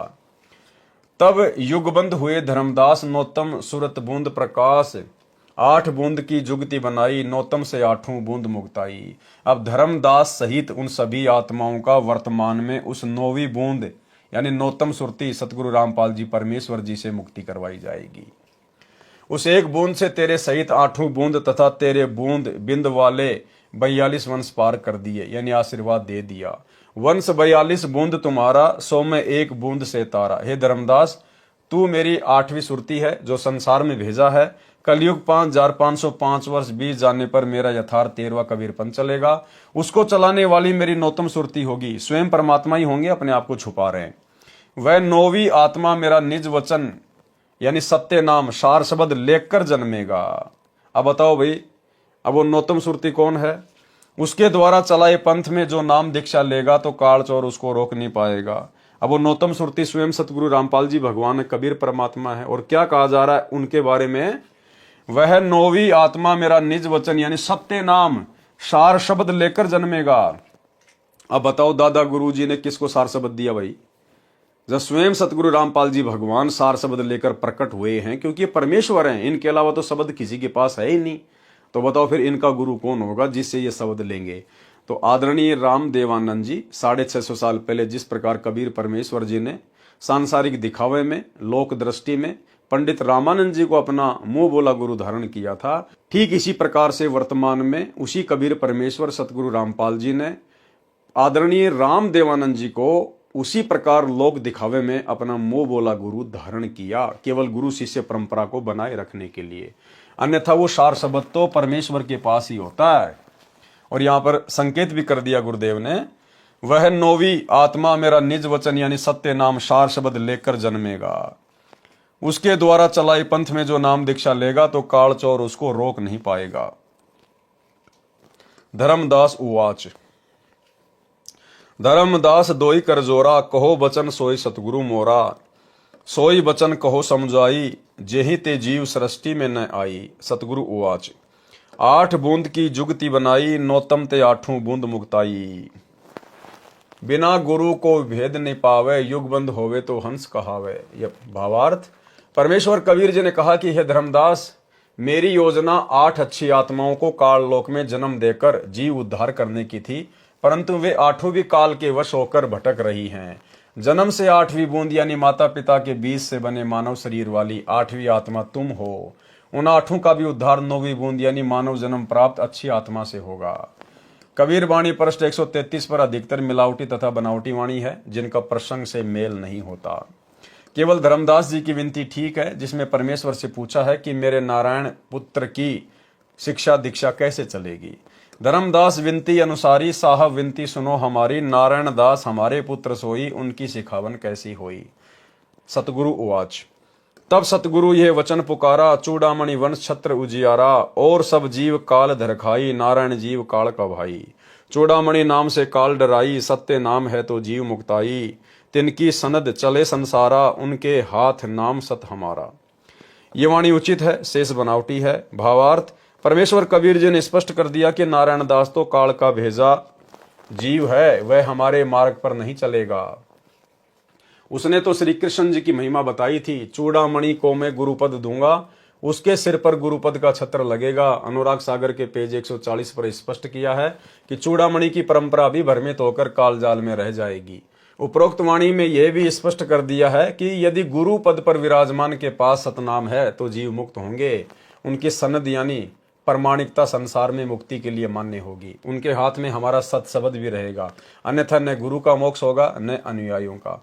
सतनाम तथा सार शब्द चूड़ामणि जी के पास नहीं था, वह तो अब सन 1997 तक छुपा कर रखना था। कबीर वाणी पेज 134 का सारांश। कबीर परमेश्वर जी ने पेज 134 पर अंकित अमृतवाणी में स्पष्ट किया है कि चूड़ामणि से तेरे बिंद यानी पीढ़ी का पंथ चलेगा, ये मेरी उत्तम आत्मा है। परंतु आगे तेरे पंथ में यानी कबीर जी के नाम से चले 12 पंथों में प्रथम पंथ में विरोध चलेगा। 6ठी पीढ़ी के पश्चात काल साधना शुरू हो जाएगी, ये पंथ भी काल पंथ ही होगा। तेरे पंथों के मुखिया कैसे होंगे? वंश परंपरा। प्रथम वंश उत्तम, ये चूड़ामणि जी के विषय में कहा है। दूसरा वंश अहंकारी, ये जागुदास जी है। तीसरा वंश प्रचंड, ये सूरत गोपाल जी है। चौथा वंश बिरहे, ये मूल निरंजन पंथ है। 5वां वंश निंद्रा, ये टकसारी पंथ का मुखिया है। 6ठा वंश उदास विरोध, ये भगवान दास जी का पंथ है। 7वां वंश ज्ञान चौतराई, ये सतनामी पंथ है। 8वां वंश द्वादश पंथ विरोध, ये कमाल जी का कमालीय पंथ है। 9वां वंश पंथ पूजा, ये राम कबीर पंथ है। 10वां वंश प्रकाश, ये परम धाम की वाणी पंथ है। 11वां वंश प्रकट पसारा, ये जीवा के पंथ के विषय में है। 12वां वंश प्रकट होए उजियारा, ये संत गरीबदास जी गांव छुडानी जिला झज्जर हरियाणा प्रांत वाले के विषय में है। 13वें पंथ मिटे सकल अंधियारा, ये रामपाल दास के विषय में है, जिसको नौतम सुरती कहा है। और एक छोटा सा वीडियो गुरुदेव भगवान के मुख कमल से, जिसमें परमेश्वर ने स्पष्ट कर दिया कि वो 13वां वंश ये दास है जो आपके सामने है, भाई तुम कब पहचानोगे? सुनिए। यानी 12वां पंथ गरीबदास जी के द्वारा जो चलाया जाएगा उसमें मेरी महिमा का कुछ कुछ उजियारा सा होगा, क्लियर नहीं होगा। और 13वें वंश मिटे सकल अंधियारा। बोल सतगुरुदेव की जय।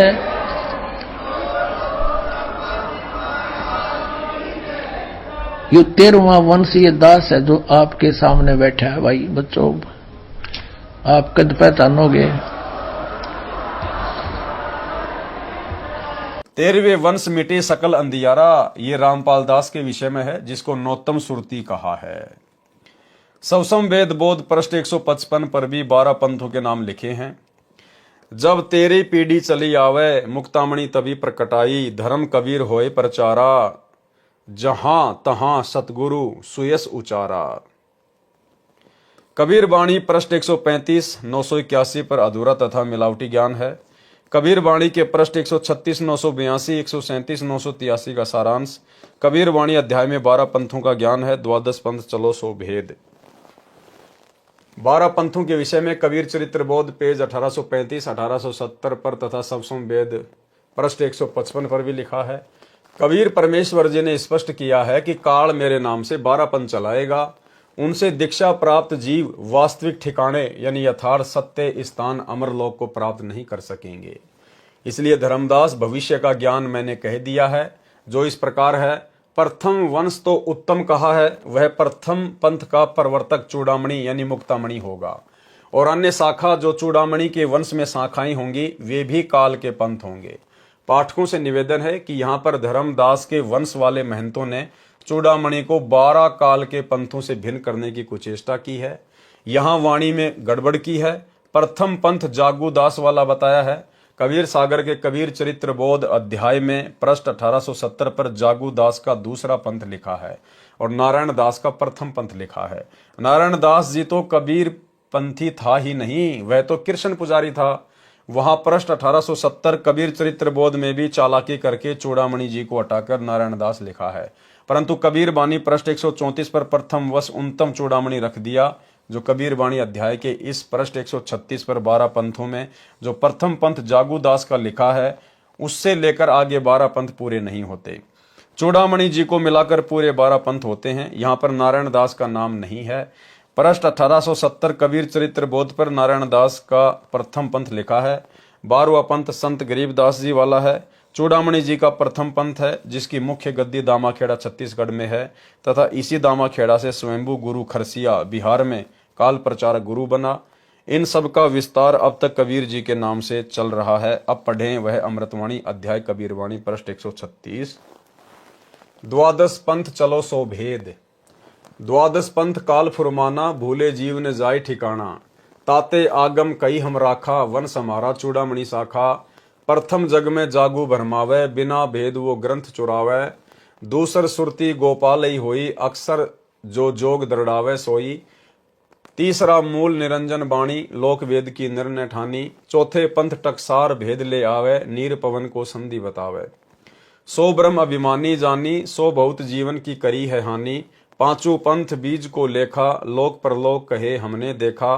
5 तत्व का मरम दरड़ावे, सो बीजक सुकल ले आवे।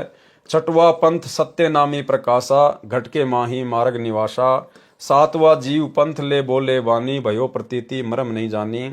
8वें राम कबीर कहावे, सतगुरु भ्रम ले जीव दरड़ावे। 9वें ज्ञान की काल दिखावे, भई प्रतीत जीव सुख पावे। 10वें भेद पर धाम की बाणी, साख हमारी निर्णय ठानी। साखी भाव प्रेम उपजावे, ब्रह्म ज्ञान की राह चलावे। 3वें वंश अंश अधिकारा, 3वें सो शब्द होई निर्धारा। संवत 1775 होई, ता दिन प्रेम प्रकटे जग सोई। आज्ञा रहे ब्रह्म बोध लावे, कोली चमार सबके घर खावे। साखी हमारे ले जीव समझावे, असंख्य जन्म में ठोर न पावे। 12वें पंथ प्रगट होवे बाणी, शब्द हमारे की निर्णय ठानी। अस्थिर घर का मरम न पावे, ये 12 पंथ हम ही को ध्यावे। 12वें पंथ हम ही चलावे, सब पंथों को मिटाकर एक पंथ चलावे। कबीर परमेश्वर क्या कह रहे हैं कि उस 12वें पंथ में, गरीबदास जी वाले पंथ में फिर आगे चलकर हम स्वयं ही आएंगे। कोई अवतार नहीं भेजेंगे, कोई आत्मा नहीं भेजेंगे, स्वयं ही आने की बात कही है। 12वें पंथ हम ही चलावे, सब पंथ मिट एक ही पंथ चलावे। तब लगी बोदो कूरी चमारा, फेरी तुम बोदो राज दरबारा। प्रथम चरण कलयुग निर्याना, तब मगहर मांडो मैदाना। धर्मराय से मांडो बाजी, तब धरी बोदो पंडित काजी। बावन वीर कबीर कहूँ, भव सागर सो जीव मुक्ताऊं। कलयुग को अंत पठियते, ग्रहण परे 3400 वारा। कलयुग लेखा भयो निर्धारा, 3400 ग्रहण परे सो लेखा कीन्या। कलयुग अंत हूँ पियाना दीन्या, 5505 तब ये शब्द हो गया साचा। सहस्त्र वर्ष ग्रहण निर्धारा, आगम सत्य कबीर पुकारा। धर्मदास मोरी लाख दुहाई, मूल शब्द बाहर ना जाई। पवित्र ज्ञान तुम जग में बाखो, मूल ज्ञान गोई गुप्त राखो। मूल ज्ञान जो बाहर पर ही, बिचली पीढ़ी वंश हंस नहीं तरही। 33 अरब ज्ञान हम भाखा, मूल ज्ञान गोए हम राखा। मूल ज्ञान तुम तब लग छुपाई, जब लग द्वादश पंथ मिट जाई। द्वादश पंथ का जीव स्थान, द्वादश पंथ अनशन के भाई। जीव बांधी अपने लोक ले जाई, द्वादश पंथ में पुरुष न पावे। जीव अंश में जाई समावे। भावार्थ, कबीर परमेश्वर जी ने काल के 12 पंथों का वर्णन करके 13वें पंथ का ज्ञान भी दिया है। प्रथम पंथ चूड़ामणि जी जो धर्मदास जी के दूसरे पुत्र थे, जो परमेश्वर कबीर जी के आशीर्वाद से आमिनी देवी की कोख से जन्मे थे। फिर उनको परमेश्वर कबीर जी ने गुरुपद प्रदान किया था। अनुराग सागर पृष्ठ 140-41 पर स्पष्ट कर ही रखा है कि चूड़ामणि यानी मुक्तामणि की बिंद परंपरा अर्थात संतान की चलाई गुरु गद्दी में छठी पीढ़ी से सत्य भक्ति समाप्त हो जाएगी और काल वाले नकली कबीर पंथ टकसारी पंथ वाला आरती चौका तथा कबीर सागर में अध्याय सुमरण बोध पृष्ठ 22 पर लिखा शब्द यानी पूरा शब्द आरती की तरह दीक्षा में देना शुरू कर दिया। वर्तमान में धर्मदास जी की गद्दी पर चल रहा दीक्षा मंत्र यह है जो सुमरण बोध के पृष्ठ 22 पर लिखा है, जो इस प्रकार है। सुमरण 5 नाम, आदि नाम, अजर नाम, अमी नाम, पाताले सप्त सिंधु नाम, आकाशे अदली निज नाम, यही नाम हंस को काम। खोलो कूची खोलो कपाट, पांजी चढ़े मूल के घाट। ब्रह्म भूत का बांधो गोड़ा, कह कबीर प्रमाण। 5 नाम ले हंसा सत्य लोक समान। ये पूरी आरती उनका नाम मंत्र है जो धर्मदास जी की छठी पीढ़ी से शुरू किया गया था, जो वर्तमान 2013 तक चल रहा है। इसको 5 नाम कहते हैं। वास्तविक 5 नाम कमलों को खोलने के हैं, जो मेरे द्वारा 13वें पंथ वाले रामपाल दास द्वारा दिए जा रहे हैं। यही मंत्र जो मैं प्रथम चरण दीक्षा में देता हूं, इसके बीच वाले 5 मंत्र श्री चूड़ामणि पुत्र श्री धर्मदास जी को परमेश्वर कबीर जी ने दिए थे। सतनाम और सार शब्द नहीं दिया था। इन्हीं 5 नामों को आगे दीक्षा रूप में देने के लिए चूड़ामणि जी को आज्ञा दी थी, जिनको 5वें काल पंथी टकसारी पंथ वाले ने यह तर्क देकर छुड़वा दिए कि ये भक्ति तो देवी देवताओं की है। कबीर साहिब ने तो सतपुरुष की भक्ति करने को कहा है, ये तो काल पूजा है। उसने कबीर सागर के सुमरण बोध पृष्ठ 22 पर लिखी 5 नाम की महिमा की वाणी ही दीक्षा रूप में देनी शुरू कर दी। इस वाणी में तो बताया है कि जो 5 नाम का मंत्र यानी दीक्षा ये अजर अमर है, आदि से चला आ रहा है। इससे और सतनाम सारनाम की संधि से पूर्ण मोक्ष होगा। ये दीक्षा धर्मदास जी के संतान जो वर्तमान में दामाखेड़ा प्रांत छत्तीसगढ़ में महंत गद्दी चलाकर प्रदान कर रहे हैं। अब उपरोक्त कबीर वाणी पृष्ठ 136 तथा 137 पर लिखी अमृतवाणी को समझाते हैं। नंबर 1, इसमें प्रथम पंथ चूड़ामणि जी तथा उसके आगे जितने भी धर्मदास वाली संतान से शाखाएं चल रही हैं, ये सब नकली कबीर पंथ हैं जो काल द्वारा चलाए हैं। ये सब एक पंथ माना जाता है क्योंकि सब में वही टकसारी पंथ वाली काल साधना प्रचलित है। दूसरा जागूदास, तीसरा सूरत गोपाल, चौथा मूल निरंजन पंथ, 5वां टकसारी पंथ, छठा बीज का लेखा यानी भगवान दास पंथ, 7वां सतनामी पंथ, 8वां कमाल पंथ, 9वां राम कबीर पंथ, 10वां जीवा पंथ, 11वां परधाम की वाणी पंथ, 12वां संत गरीबदास गांव छुडानी धाम प्रांत हरियाणा पंथ। कबीर वाणी अध्याय के पृष्ठ 136 पर अंतिम पंक्ति से 12वें पंथ का वर्णन प्रारंभ होता है। संवत 1775 हुई, तादिन प्रेम प्रकटे जग सोई। भावार्थ, विक्रमी संवत 1774 में संत गरीबदास जी का जन्म हुआ था। यहाँ पर गलती से 1775 लिखा गया है। फिर पृष्ठ पर 137 पर वाणी लिखी है। 12वें पंथ प्रकट होए वाणी, शब्द हमारे का निर्णय ठानी। साखी हमारी ले जीव समझावे, असंख्य जन्म ठोर नहीं पावे। अस्थिर घर का मरम नहीं पावे, ये 12 पंथ हम ही को ध्यावे। 12वें पंथ हम ही चली आवे। 12वें पंथ में परमेश्वर कबीर जी ने कहा कि हम खुद ही चल कर आएंगे। सब पंथ मिटा एक ही पंथ चलावें, प्रथम चरण कलयुग निर्याना, तब मगर मांडो मैदाना।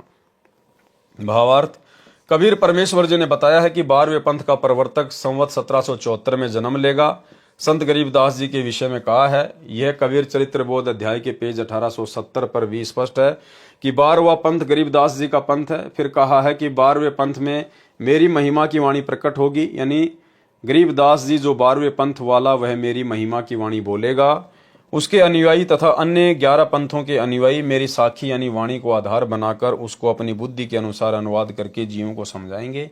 मेरी वाणी में लिखे पद, छंद, शब्द तथा दोहों के अर्थों का अपनी बुद्धि से निर्णय किया करेंगे। ठीक से न समझकर उल्टा पुल्टा अर्थ लगाकर व्याख्यान करके असंख्य जन्म तक स्थायी स्थान यानी सतलोक प्राप्त नहीं कर सकते। ये 12 पंथों से दीक्षित मेरी साधना करने का दावा करेंगे, परंतु यथार्थ भक्ति मंत्र नहीं होने के कारण अस्थिर घर यानी अचल लोक की प्राप्ति का ज्ञान न होने से सतलोक नहीं जा सकेंगे। परमेश्वर कबीर जी ने कहा है कि फिर 12वें पंथ में हम ही चलकर आएंगे, यानी गरीबदास के पंथ में आगे चलकर हम स्वयं आएंगे। स्वयं आएंगे मतलब आज सतगुरु रामपाल जी जो आ चुके हैं गरीबदास जी के 12वें पंथ में, फिर 1994 में अपना यथार्थ 13वां कबीर पंथ चला दिया है। अर्थात सतगुरु रामपाल जी स्वयं ही कबीर परमेश्वर हैं।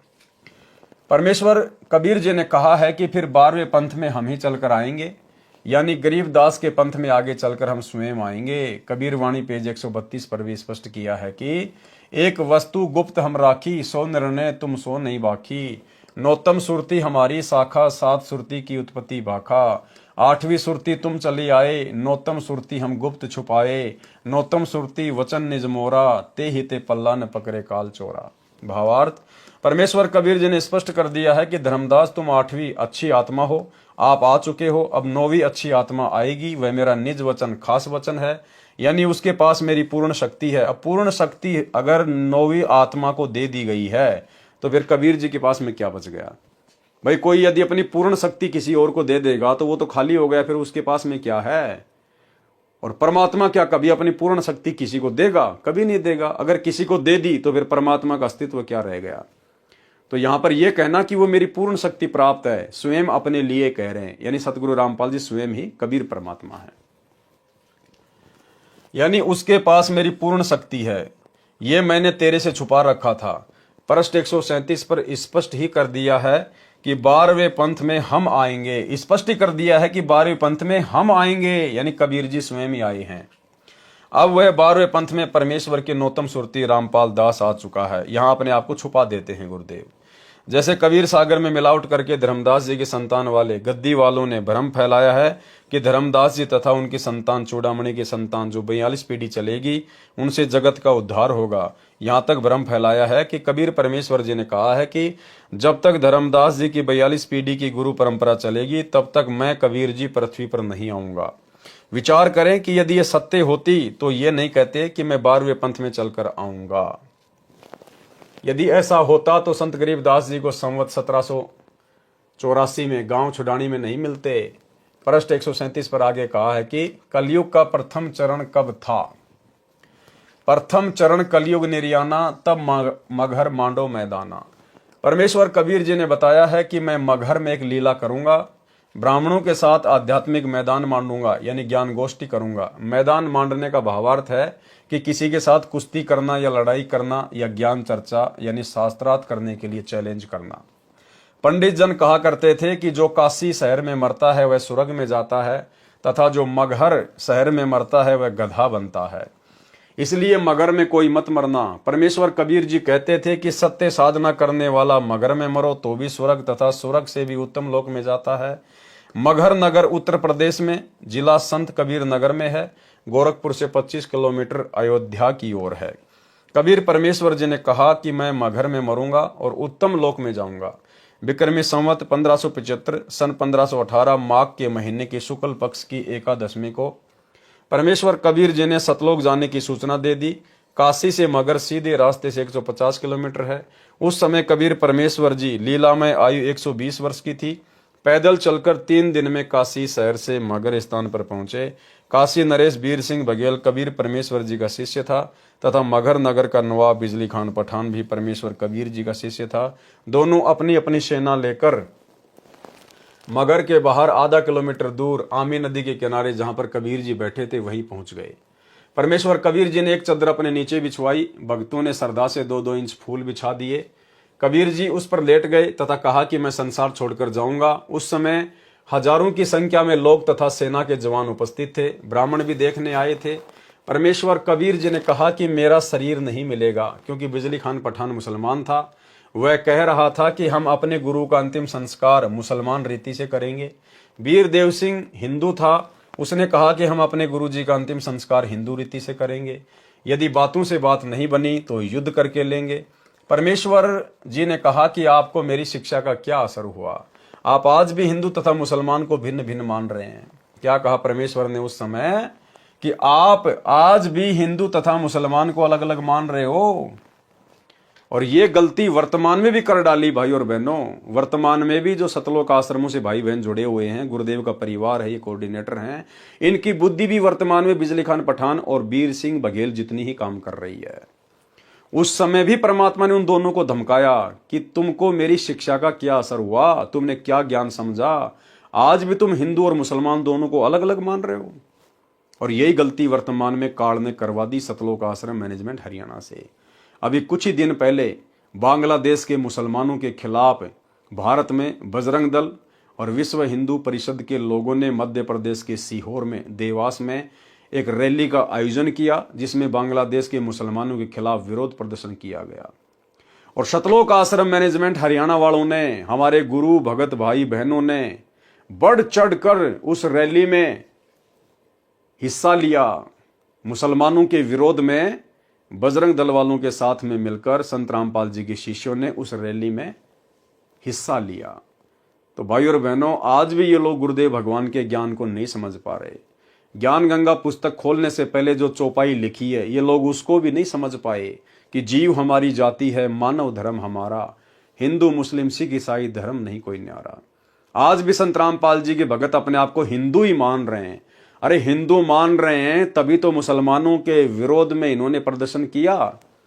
अगर ये अपने आप को मानव धर्मी मान रहे होते, सत्सेवकों की तरह, जिस प्रकार हम सात संगति से जुड़े हुए सत्सेवक भाई बहन अपनी अपनी फेसबुक आईडी पर हर जगह लिखते हैं मानव धर्मी पवन दास, मानव धर्मी सुरेश दास, मानव धर्मी पूजा दासी, इस प्रकार से अगर ये लोग जो सतलोक आश्रमों से जुड़े हुए हैं यदि अपने आप को मानव धर्मी मान रहे होते, जो कि संत रामपाल जी का धर्म है, आदि सनातन मानव धर्म, तो ये कभी भी मुसलमानों के विरोध में हिंदुओं के साथ मिलकर प्रदर्शन नहीं करते, जलती हुई आग में घी डालने का काम नहीं करते। तो आज भी ये लोग वही गलती कर रहे हैं। इतना ज्ञान लेने के बाद कलयुग की पिछली पीढ़ी में जो गलती 650 साल पहले वीर सिंह बघेल और बिजली खान पठान ने की। और क्या कहा उनको परमात्मा ने? परमेश्वर जी ने कहा कि आपको मेरी शिक्षा का क्या असर हुआ, आप आज भी हिंदू तथा मुसलमान को भिन्न भिन्न मान रहे हो। आप लड़ाई करोगे तो ठीक नहीं होगा। परंतु उनको कोई असर नहीं था, वे अंदर से लड़ाई करने के लिए पूरी तरह तैयार थे। परमेश्वर अंतर्यामी थे। उनको कहा कि यदि मेरा शरीर मिल जाए तो आप मेरे शरीर को आधा आधा बांट लेना, एक एक चादर ले लेना, लड़ाई न करना। परमेश्वर कबीर जी ने एक चादर ऊपर ओढ़ ली। कुछ देर पश्चात आकाश से आवाज आई कि चादर उठाकर देखो, मुर्दा नहीं है। देखा तो शरीर के स्थान पर सुगंधित ताजे फूलों का ढेर सौ के समान मिला। हिंदू तथा मुसलमान कहाँ तो मारने काटने पर तुले थे, कहाँ एक दूसरे को गले लगाकर रो रहे थे। पंडित भी आश्चर्यचकित थे कि मगर मरने वाला सशरीर स्वर्ग चला गया, क्योंकि पंडितों को सतलोक का ज्ञान नहीं है। दोनों धर्मों ने एक एक चादर तथा आधे आधे फूल ले लिए। दोनों ने मगर में यादगार बनाई जो पास पास बनी है। बिजली खान पठान ने दोनों यादगारों के नाम 500 बीघा जमीन दे दी, जो आज भी प्रमाण है। 1 बीघा पुराना, 2.75 बीघा नया, 1 एकड़ 5 नए बीघों का है। वह समय कलयुग का प्रथम चरण था, जिस समय परमेश्वर कबीर जी मगर से सशरीर सतलोक गए थे। कलयुग का बिचली पीढ़ी का समय परमेश्वर कबीर जी ने बताया था कि जिस समय कलयुग 5505 वर्ष बीत जाएगा तब हम 13वां पंथ चलाएंगे। क्या कहा था कबीर परमेश्वर जी ने? जब कलयुग का समय 5505 वर्ष बीत जाएगा तब हम 13वां पंथ चलाएंगे। सन 1997 में कलयुग 5505 वर्ष बीत चुका है, वह 13वां पंथ प्रारंभ हो चुका है। कलयुग का अंतिम चरण परमेश्वर कबीर जी ने बताया था कि जिस समय 3400 ग्रहण सूर्य के लग चुके होंगे तब कलयुग का अंत हो जाएगा। कलयुग पयाना यानी प्रस्थान कर जाएगा। कबीर बाणी पृष्ठ 137 पर पंक्ति नंबर 14 गलत लिखी है। यथार्थ चौपाई इस प्रकार है, 13 पंथ चले रसदानी, नौतम सुरती प्रगट ज्ञानी। पंक्ति नंबर 13 भी गलत लिखी है। ठीक इस प्रकार है, 67 वर्ष पंथ चले निर्धारा, आगम सत्य कबीर पुकारा।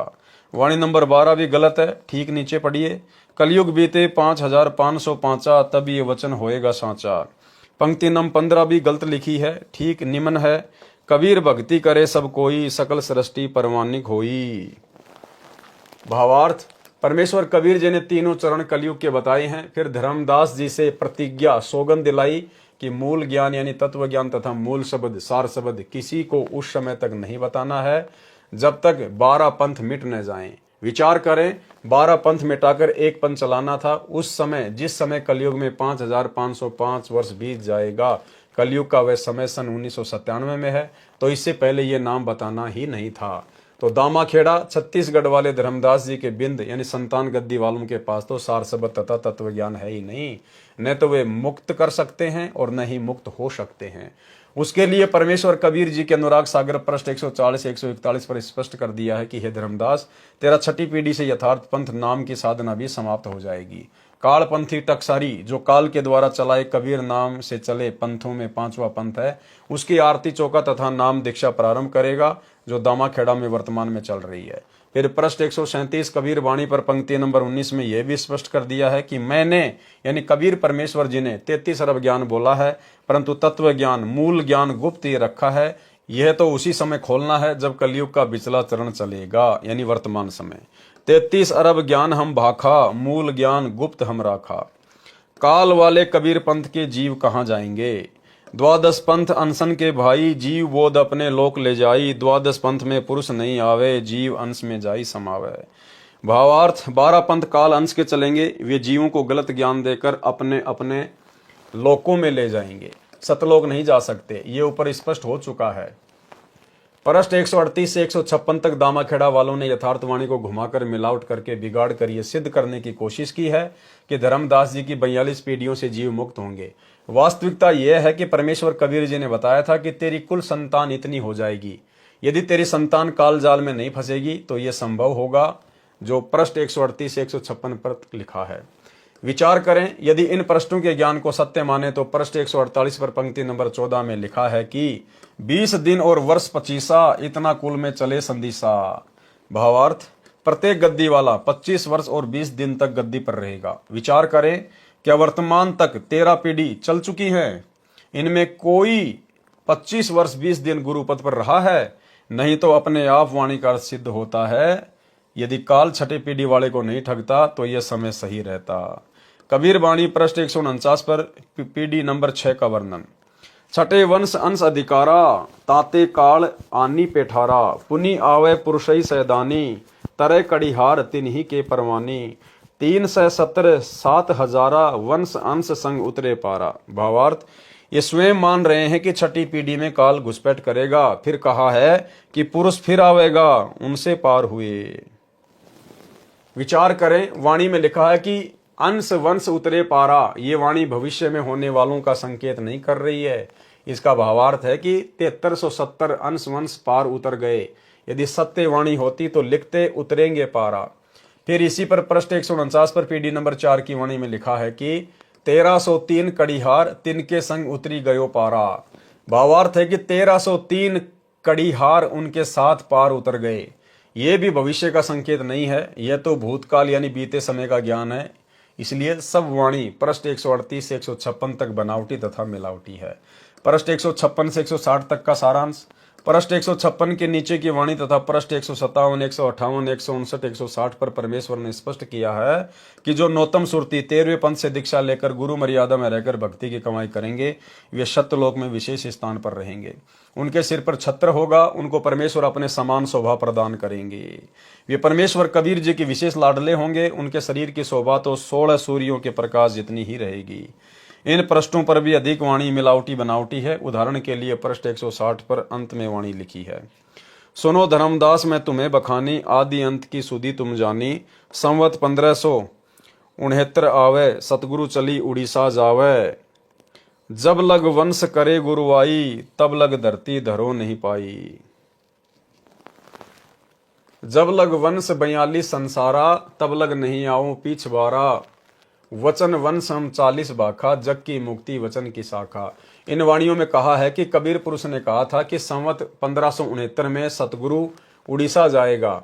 इस वाणी से ही स्पष्ट है कि कोई वाणी कहने वाला परमेश्वर कबीर जी से अन्य है, जो कह रहा कि सतगुरु कबीर जी, क्योंकि धर्मदास जी के सतगुरु कबीर परमेश्वर जी थे, संवत 1569 में उड़ीसा जाएंगे। उनके पश्चात जब तक धर्मदास जी के 42 पीढ़ी वाले दीक्षा देते रहेंगे, मैं धरती के ऊपर पैर नहीं रखूंगा, मैं कबीर जी फिर संसार में नहीं आऊंगा। विचार करें, परमेश्वर कबीर जी विक्रमी संवत 1575 सन 1518 को मगर स्थान से सशरीर सतलोक गए थे। वाणी में लिखकर सिद्ध किया है कि विक्रमी संवत 1569 को उड़ीसा से सतलोक चले गए थे। पहली झूठ। दूसरी झूठ, उसके पश्चात यानी संवत 1575 को सतलोक जाने के पश्चात परमेश्वर कबीर जी संत गरीबदास जी को संवत 1784 सन 1727 में फाल्गुन मास की सुधी चांदनी द्वादशी को परमेश्वर कबीर जी मिले। गुरु ज्ञान अमान अडोल अबोल है, सतगुरु शब्द सेरी पिछाणी। दास गरीब कबीर सतगुरु मिले, आन अस्त्यान रोप्या छोड़ानी। अन्य को भी परमेश्वर कबीर जी सतलोक जाने के पश्चात मिले हैं। संत दादू दास जी को मिले, संत घीसा दास जी को मिले, मुझदास रामपाल दास को सन 1997 में, संवत 2054 को फाल्गुन मास सुदी एकम को मिले। इससे स्पष्ट है कि कबीर सागर में काल द्वारा चलाए कबीर पंथ वालों ने बहुत गड़बड़ कर रखी है, परंतु अब भी बहुत कुछ सच्चाई शेष है जो उनकी कुदृष्टि से बच गई। इसकी पूर्ति संत गरीबदास जी द्वारा परमेश्वर कबीर जी ने कराई तथा पुराने कबीर सागर से भी शुद्धियां करके यह कबीर सागर का सरलार्थ पुस्तक परमेश्वर कबीर जी की कृपा से मेरे पूज्य गुरुदेव स्वामी राम देवानंद जी के आशीर्वाद से तैयार की गई है। कबीर सागर के अध्याय कबीर वाणी का सारांश संपूर्ण हुआ। सत साहिब। तो भाई और बहनों, आज के वीडियो में केवल इतना ही, क्योंकि आज के वीडियो में गुरुदेव भगवान ने जो धर्मदास जी की वंश गद्दी वाले हैं, जो अपने आप को कबीर पंथी कहते हैं, उन्होंने किस कदर कबीर सागर में मिलावट कर रखी है। जो बातें उनको तत्व ज्ञान के अभाव में समझ में नहीं आई, उन्होंने उनको या तो हटा दिया या उनमें फेरबदल करके अपने समझ के अनुसार मनमाना आचरण करते हुए लिख डाली। तो गुरुदेव भगवान ने उस कबीर सागर को दोबारा से पूरे को शुद्ध किया है और शुद्ध करके फिर परमेश्वर ने अपने कर कमल से ये कबीर सागर का सरलार्थ लिखा है। तो आज की वीडियो में ज़्यादातर जो जानकारी थी वो केवल कबीर पंथ से संबंधित लोगों के लिए थी। हम यथार्थ 13वें कबीर पंथ वालों के लिए ज़्यादा महत्वपूर्ण बातें नहीं थी। लेकिन कल रात्रि 8 बजे जो अगला पार्ट होगा 39 नंबर, उसके अंदर स्वतंत्र कर्मों के विषय में परमेश्वर ने जानकारी दी है। तो कल हम रात्रि 8 बजे लाइव जुड़ेंगे। तब तक गुरुदेव भगवान हम सबको आज्ञा दे, इजाज़त दे, आशीर्वाद दे। बंदी छोड़ सतगुरु रामपाल जी भगवान की जय हो।